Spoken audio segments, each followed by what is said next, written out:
Good morning students. आज के public economics के क्लास का टॉपिक है लोक राजस्व। इसको लोक आगम भी कहते हैं, पब्लिक रेवेन्यू। अभी तक हम पब्लिक एक्सपेंडिचर या सार्वजनिक व्यय के बारे में अध्ययन कर रहे थे। सार्वजनिक व्यय जो सरकार खर्चा करती है और उस सरकार के खर्चे को पूरा करने के लिए जो राजस्व आता है उसको हम क्या कहते हैं? लोक राजस्व। अब स्टार्ट करते हैं। सरकार को अपने कार्यों को सफलतापूर्वक संपन्न करने के लिए आय की आवश्यकता होती है। सरकार को प्राप्त होने वाली सभी आय को सार्वजनिक आय कहा जाता है। ये तो है पब्लिक इनकम या सार्वजनिक आय। अब देखिए, लोकवित्त के अध्ययन में सरकारी आय को वही स्थान प्राप्त होता है जो कि अर्थशास्त्र के अध्ययन में उत्पादन को प्राप्त होता है। मैंने पहले क्लास में बताया था कि कंजम्पशन जो है, उपभोग, उसको हम सार्वजनिक व्यय से तुलना की करते हैं, एक्सपेंडिचर से, और जो उत्पादन होता है, प्रोडक्शन, उसकी हम तुलना किससे करते हैं? सार्वजनिक आय से। अब देखिए, सरकार को विभिन्न स्रोतों से जो आय प्राप्ति होती है उसे सरकारी आय अथवा सरकारी राजस्व, जिसको हम लोक राजस्व या लोक आय कह रहे हैं, कहा जाता है। देखिए, एक्सप्लेनेशन, क्योंकि आपका टॉपिक पब्लिक रेवेन्यू है, लोक राजस्व है, मैं आपको थोड़ा सा डिफ्रेंशिएट कर देना चाहता हूँ। जो प्राप्तियाँ होती है सरकार की, वो रेवेन्यू रिसीट्स होती हैं, जिसको हम राजस्व प्राप्तियाँ कहते हैं, और कैपिटल रिसीट्स होती है, जिसको हम पूंजीगत प्राप्तियाँ कहते हैं।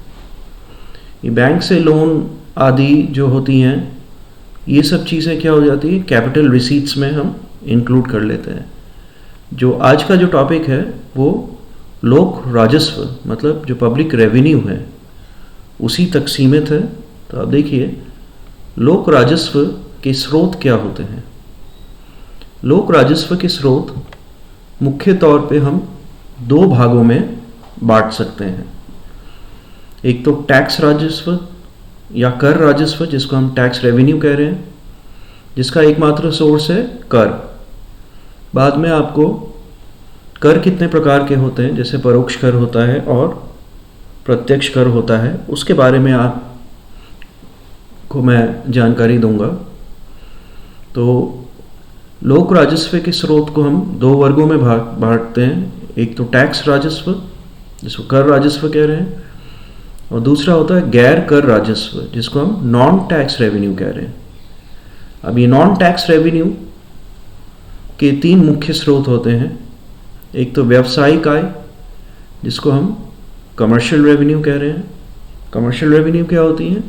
जैसे सरकार उद्यम चलाती हैं, कमर्शियल एंटरप्राइजेस चलाती हैं, व्यावसायिक उद्यम चलाती हैं, उनका जो प्रॉफिट होता है या उससे जो इनकम होती है, उसको हम व्यावसायिक आय कहते हैं। सेकंड स्रोत होता है प्रशासनिक आय, एडमिनिस्ट्रेटिव रेवेन्यू। एडमिनिस्ट्रेशन अपने कार्यों को संपन्न करने के लिए कुछ फीस लगा सकती है, आप पे कोई फाइन इम्पोज कर सकते हैं। इस प्रकार के जो आय होती है उसको हम क्या कहते हैं? प्रशासनिक या एडमिनिस्ट्रेटिव रेवेन्यू। ये REVE है ना, ये W दिख रहा है, वैसे ये REVENUE है। तीसरा जो आपके पास में, इसको मैं इन सबको मैं डिटेल में समझाऊंगा, आज थोड़ा सा कर के बारे में पढ़ेंगे, टैक्स के बारे में पढ़ेंगे। नॉन टैक्स रेवेन्यू का जो तीसरा जो स्रोत है वो है उपहार तथा अनुदान, गिफ्ट्स एंड ग्रांट्स। इन दोनों में क्या डिफरेंस है ये भी मैं आपको अगली क्लास में पढ़ाऊंगा। तो देखिए, आज हम कर के बारे में, कर क्या चीज़ होती है, कर की क्या कैरेक्टरिस्टिक्स होती हैं, कर को कैसे हम डिफाइन करते हैं, इसके बारे में आज हम चर्चा करेंगे इस क्लास में। देखिए, कर को इंग्लिश में हम टैक्स कह रहे हैं। कर क्या चीज़ होती है, इसको हम लैटिन में एब्सेंस ऑफ क्विड प्रो को हम बहुत इसमें इंपॉर्टेंस देते हैं। क्विड प्रो को ये क्या होती है, देखिए, कर वे अनिवार्य भुगतान हैं। अनिवार्य भुगतान मतलब कंपल्सरी पेमेंट। अनिवार्य भुगतान का दूसरा तात्पर्य क्या है कि अगर टैक्स किसी पे लगाया जाता है और उसका वो भुगतान नहीं करता है तो आपको लीगल एक्शन, आपको कोई भी लीगल एक्शन सरकार आपके अगेंस्ट में ले सकती है, जो कि लॉज या कानून द्वारा तय किया जाता है। तो सबसे पहले तो क्या है, सरकार वे अनिवार्य भुगतान है जो करदाता द्वारा सरकार के प्रति बिना किसी ऐसे आशा से किए जाते हैं कि उसे उनके बदले में कोई प्रत्यक्ष लाभ प्राप्त हो। तो देखिए, इसी को हम क्या कहते हैं, एब्सेंस ऑफ क्विड प्रो को। अब साधारणतः सरकार जो टैक्स लगाती है वो सरकार अपने खर्चों को पूरा करने के लिए लगाती है। सार्वजनिक जो खर्चे होते हैं उनसे क्या होता है, सामाजिक लाभ प्राप्त होती है। व्यक्तिगत लाभ बहुत कम केसों में सार्वजनिक खर्च से होती है। इसका मतलब ये है कि जो ये खर्च करने के लिए जो आय प्राप्त हो रही है, किससे, टैक्स से। वो जो टैक्स की जो रकम है वो किसी भी सामाजिक लाभ कार्य में किया जा सकता है। और आपको अगर ये लगे कि मैंने इतना टैक्स दिया है तो मुझे इतना बेनिफिट एटलीस्ट होना चाहिए या लाभ प्राप्त होनी चाहिए, ऐसी कोई आशा नहीं करनी चाहिए।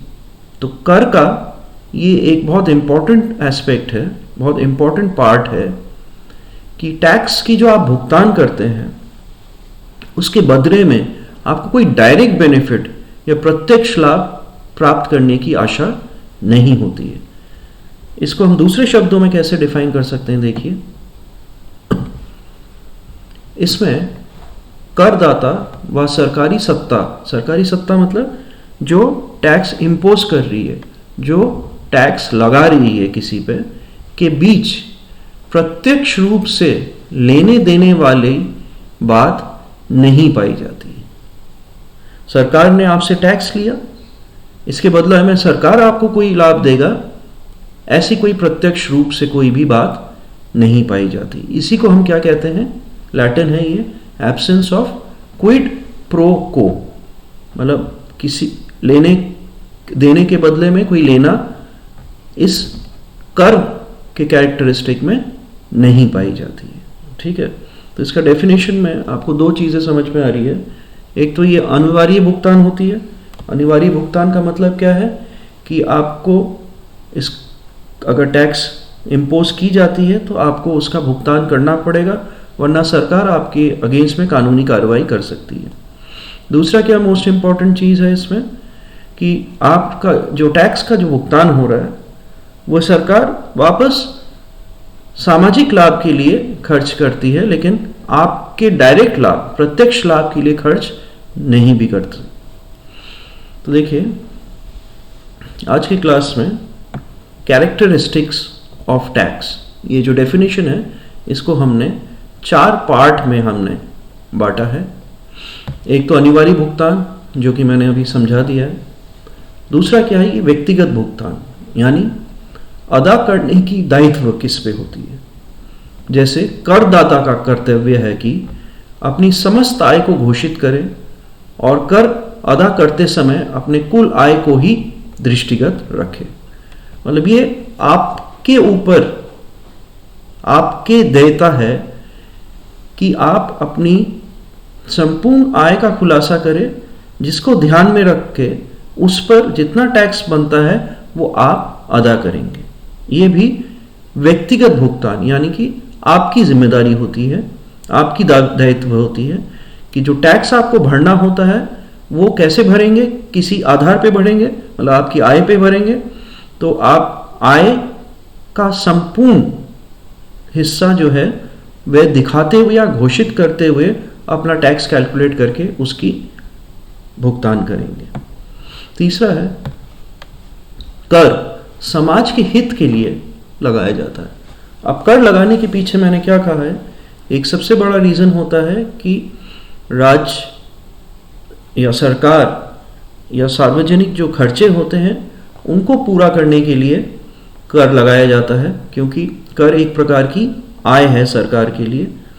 तो कर समाज के हित के लिए लगाया जाता है, मतलब सार्वजनिक जो ये आय प्राप्त हो रही है सरकार को वो सार्वजनिक खर्च के लिए किया जाता है। जैसे कि आपको मालूम है करारोपण, लास्ट क्लास में पब्लिक एक्सपेंडिचर की क्लास में मैंने पढ़ाया था कि आय व धन की जो विषमताएं होती हैं या असमानताएं होती हैं उसको कम करने के लिए कर एक बहुत महत्वपूर्ण यंत्र हो जाता है।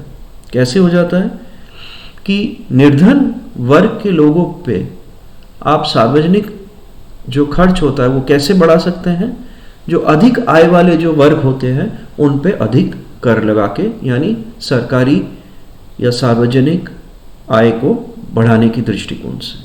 इस प्रकार से कर जो होती है उसी से आपके ये जो पब्लिक लाइटिंग है, पब्लिक हेल्थ है या पब्लिक रोड्स हैं, जो सार्वजनिक प्राथमिक चिकित्सा, प्राथमिक शिक्षा, सड़कें, ये सब चीज़ें किन से बनाया जाता है, आपके द्वारा कर या जो सार्वजनिक जो आय प्राप्त होती है सरकार की उसी से बनाया जाता है और इससे संपूर्ण समाज को फायदा मिलता है।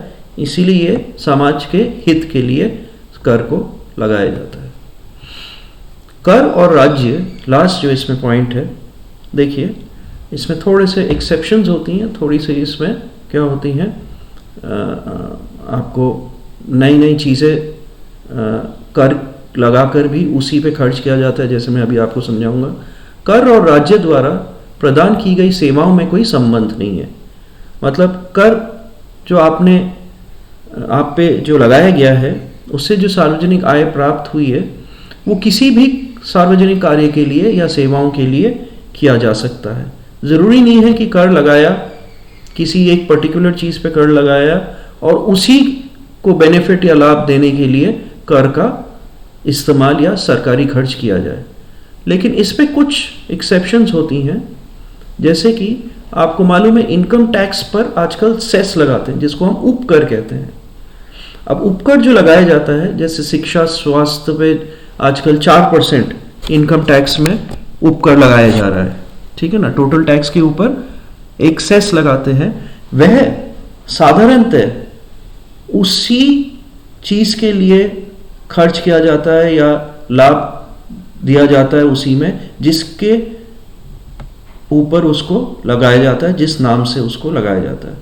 जैसे शिक्षा और स्वास्थ्य पे आजकल जो 4% इनकम टैक्स में जो उपकर लगाया जा रहा है आज की तारीख में, वह साधारणतः शिक्षा और स्वास्थ्य के लिए ही खर्च किया जाएगा।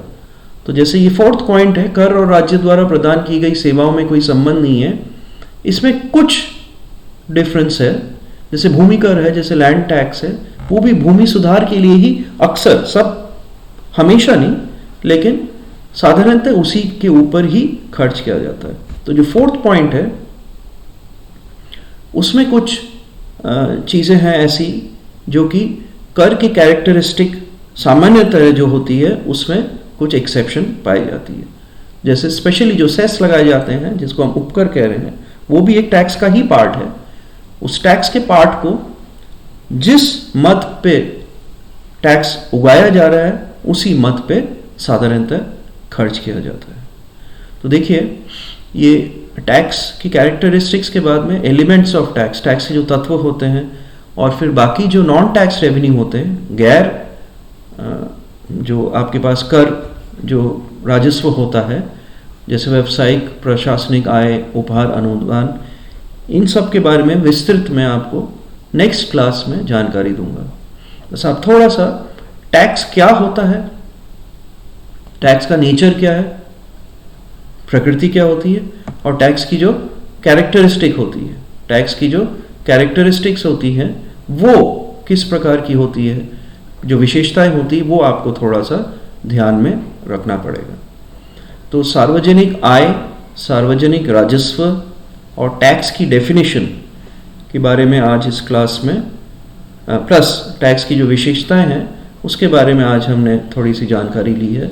टैक्स के जो तत्व होते हैं, एलिमेंट्स ऑफ टैक्स, उसको, और नॉन टैक्स रेवेन्यू जो मैंने आपको अभी पढ़ाया है, जिसको गैर कर राजस्व कहते हैं, उनके जो स्रोत हैं उनके बारे में नेक्स्ट क्लास में आपको विस्तृत में जानकारी दी जाएगी। तब तक के लिए थैंक यू, और आप स्वस्थ रहिए और ध्यान से रखिए अपने आप को। Thank you.